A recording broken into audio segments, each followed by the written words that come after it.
Hey, everybody, we're back here on the Baco Motorsports Power Hour. Now it's time to turn our attention to Kern County Raceway Parking. Stephen Blakesley joining us here. Mike Griffith's still with us. He'll add some knowledge. He'll drop some knowledge in this conversation. I don't know about any knowledge, but I might drop something. All right, Stephen. You guys didn't run last week, but there's been a lot going on there. Let's kind of a reset of some of the pictures that we've seen. What was this early on in the when you guys first opened the season? This little event here. Yeah, and right off the bat, we want to give credit to all these photos to Ricky Bassman, our track photographer, and I'll give him all the credit in the world.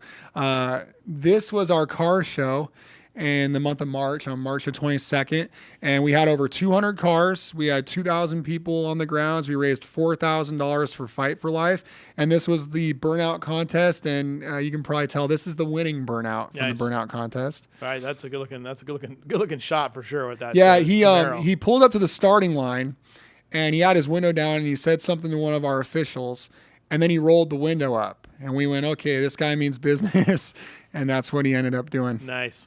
And then this is a couple weeks ago, actually, with one of your winners. And what is that class again? These are the Legends cars. The Legends cars. And this was our opening night, April 5th. And even though we're in our second season, we have had so many first-time winners this year. Yeah. And this was the first win for Eric Olson. Right. In the Legends cars, they separate all the classes by your age and experience. He is what's called the Master class. And so for a master to beat all these 13 and 14-year-old kids, he was pretty proud of himself on a big night, and he got to be with the trophy girl as well. Nice. Alyssa Carlson, by the way, KG. Yeah, with the trophy girl that night. And late models, am I right? Well, this was also on opening night. This is the SRL Southwest Tour. Right. And speaking of the youth movement, 16-year-old Jeremy Doss winning the race in that 75 car. But what was great about that is with our opening night for our second year, all the side-by-side racing we had, the 22 of Jonathan Gomez out of Idaho racing side-by-side. For Gomez, he had been out of a car for a long time. He's busy fracking in North Dakota and came back to race and had a great battle with Doss. Nice.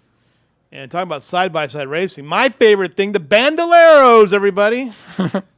The car you'll never get a chance to drive, I but these are the kids in the bandos and going 3 wide at the start.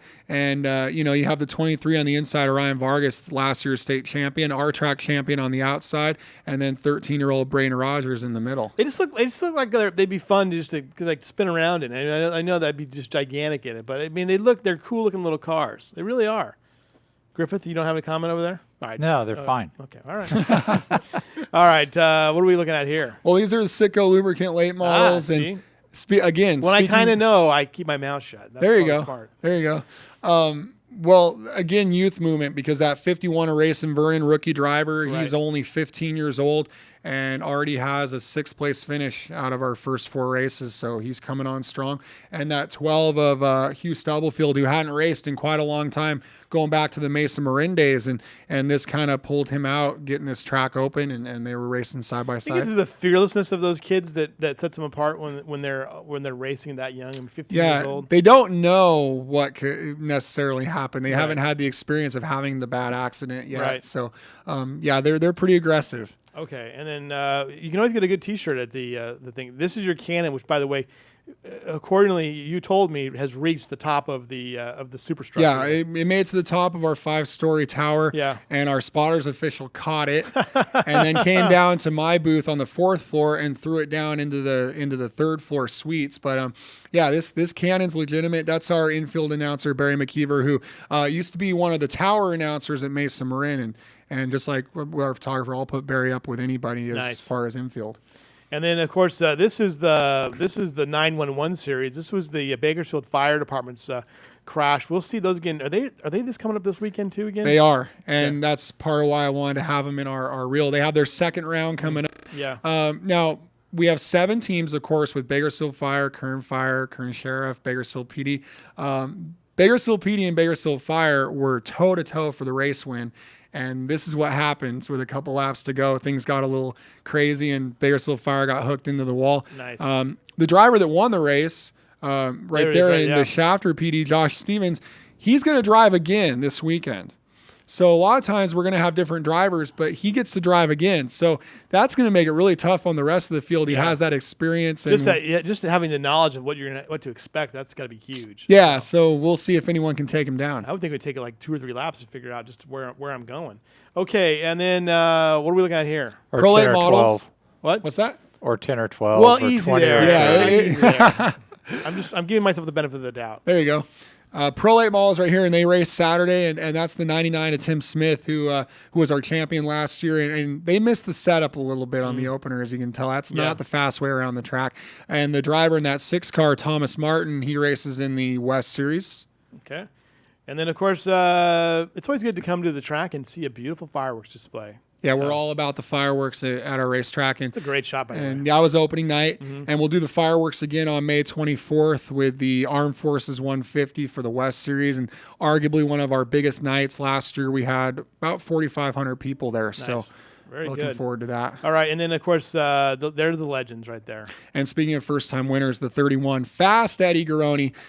In fact, all of our Legends races have had first-time winners with Garoni, Olson, and the 15 of Weaver. So maybe on the 17th, we'll get a 4th first-time winner. All right. Coming up this weekend again, the NASCAR Pro Late Models, the Street Stocks, Mini Stocks 911 Series, and the Mini Dwarfs. Next Saturday, the 17th, the Jack FM with Citgo Lubricants Late Models. That should be an exciting night for sure. Yeah, the late models, they run twins every time they come out. So there's that strategy of how hard do you want to push the car in the first race. They're 35-lap races, but on a half-mile track. I mean, that's a fairly long race. So, pair of 20, 25-minute races. So they're out there quite a bit. We talked a little bit about a couple guys that are on your that we've seen at your track, and Derek Thorne's been in this studio already this season. But how big is it for those guys to go and do what they did last weekend? Well, it says a lot about our racetrack. We need to start keeping track of, Ryan Reed raced at our racetrack. Cole Custer, who's been doing really well in the East Series, won our grand opening race. That's the best thing about our racetrack is when we say that we're NASCAR, yeah, we're at the lower level of NASCAR, but we are directly on that pipeline. And so when you look at someone like Buddy Shepard in our late models at 14 years old or Racing Vernon at 15 years old, they literally are on the pipeline where they could be where Kevin Harvick is in a couple of years. And wouldn't that be something? It would be something, huh? It's pretty amazing to see that. And Griff, you talked to those guys before. What are these guys like, Mayhew and Thorne? Oh, they're great guys, down-to-earth guys. And I think both have realized that they're probably not going to be racing on the Truck Series at this stage of their career or the Nationwide Series, obviously a youth movement in NASCAR, and both of them are very capable of racing at a higher level. So they've settled in here, and they're going to win as many races as they can in whatever series they're going to race. Interesting. Just real quick, I do have some of your points totals here. Shafter PD in the lead. We talked about them in the 911 Series. Yeah, we'll see what happens. I think it's a whole new ball game for round 2 on that one. All right, and then moving on, the Junior Mini Dwarf, Kylie Fox. Just like Bakersfield Speedway, the girls do really well. Well, look at that. 4 of your top 5 are girls. And then It's Cade amazing. McClenny in third, also running our Bando class. So, that's the female movement right there. And Senior Mini Dwarfs, Anthony Balcazar and Jerry Flippo and Andrew Orlando. They race on Saturday. We'll see how that one goes. Tyler Bannister in the Bandolero class. I guess would that be a pretty good size lead there over second place? There? Yeah, I'm Braden Rogers. Yep. And then the Legend class, Brandon Weaver. We saw Eric Olson's picture there. So Eddie Garone, who we've mentioned as well. I mean, there's 4 points between first and third there. And they all have a win, so it's been a pretty even battle there.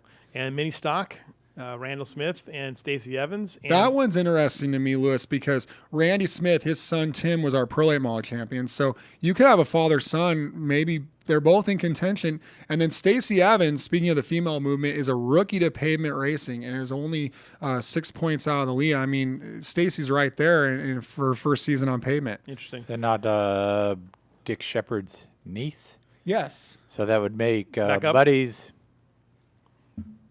what? I don't know. Anyway, they're related. See, there's a relation there too going on. Yeah, it's all in the family in that class. All in the family. Street stock, John Piker with the lead over Howie Smith and Rich DeLong. And that class no longer the street stocks. They are the super stocks now. Super stock, And you're okay. going to see some new cars this weekend as a result of that. Good note. And Spec Mod, Chris Dalton, Jim Coffey, and Brock Thompson. Gary Dutton there too.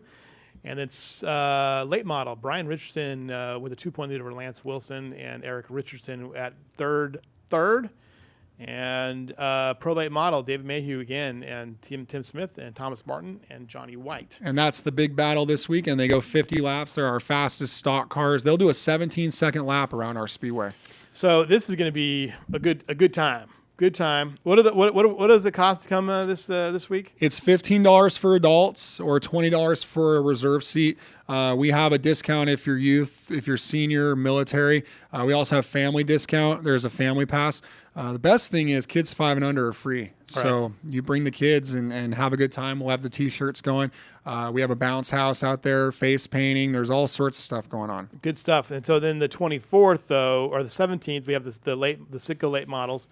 And the 24th is the big race. Yeah, it all leads into that Armed Forces 150 with the NASCAR West Series. They run a pair of 75-lap runs for a total of 150 laps. We'll have Zambelli fireworks. We're going to have all sorts of vehicles from the Minter Field Air Museum there, the California Veterans Assistance. We've partnered with Reese Across America. There will be about 7 or 8 different veterans groups there being honored, and some great racing. And also the Citgo late models will go 50 laps. So you get 2 big races on one big night. All right. Well, don't forget to check out the Kern County Raceway Park. You can also follow them on Twitter at Kern. Is it Kern County Raceway Park? Is it Twitter? It's Kern Raceway on Twitter, and then our YouTube page. We're very active on there with highlights, commercials, the Power Hour. Right. And that's youtube.com/Kern Raceway. We'll get all that up for you guys next week. And then are you guys on Facebook too? Yes, we are, and we are extremely active on there. We don't want you to miss the races, but if you do, we always keep that updated throughout the night with photos and results and as they happen, and that's facebook.com/Kern Raceway. All right, very good. Thank you, Stephen Blakesley, for coming in and joining us again to talk about what's going on. Motorsports here on the Baco Motorsports Power Hour. It's good to know what's going on at Kern County Raceway Park. Next up, it's Auto Club Famoso Raceway. They had some interesting events we'll show some pictures from, and some things that are going on out there in the coming weeks. So stay around for that. We'll be right back after this.